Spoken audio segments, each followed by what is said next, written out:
mon amie Laurie, que je connais depuis quelques années déjà. Ouais. On a été collègues de travail et Laurie a été la personne qui m'a le plus soutenue, je crois, dans mon projet de tricot. Oh, t'es fine. Oui, toujours été là dans le processus créatif. C'est ma photographe attitrée. Alors, je vous ai apporté des écheveaux de laine que j'ai filés avec mon fuseau. C'est une laine teinte à la main que j'ai achetée sur Etsy de quelqu'un qui teint la fibre. Et je l'ai filé plutôt avec mon fuseau. 2 plis. Ça me donne environ 26 mailles, 28 mailles par 10 cm. Je ne sais pas encore qu'est-ce que ça va devenir. Ouais. Ici, j'ai... je vais vous en parler un petit peu plus plus tard. C'est un échantillon de laine que je file pour mon projet Un chandail en 1 an. Donc ici, j'ai apporté la fibre non filée, mais tressée. Je l'ai apportée pour qu'on voit la couleur.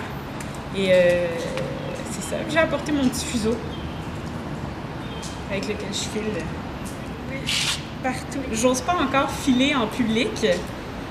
Tricoter en public, oui, ça me dérange plus du tout, au contraire. Dans le métro. Oui, dans le métro, dans l'autobus. Dans l'autobus. D'ailleurs, j'ai une conversation avec une dame ce matin dans l'autobus qui me disait qu'elle aussi, elle tricote des bas et... Ça part des conversations tricotées, hein? Oui, ça rejoint encore mon idée que le tricot, c'est convivial, que c'est chaleureux. Je pense qu'on s'est toutes fait arrêter une fois dans le métro pour... C'est long parce que j'ai beaucoup de projets, mais filer de la laine, c'est depuis que j'ai essayé ça, depuis que je me suis acheté un fuseau, j'adore ça. Et pour moi, en même temps, filer assez de laine pour faire un chandail, c'est un défi, mais en même temps, c'est un plaisir. C'est réellement un plaisir. Puis, ça me fait penser que pour moi, le filage, en fait, c'est la continuité logique du tricot.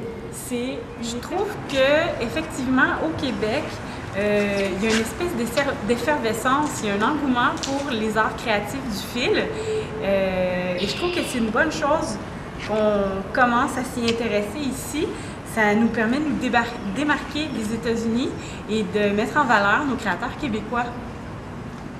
C'est sûr que présentement, j'ai vraiment beaucoup de projets et mon but premier, ça serait de tous les réaliser,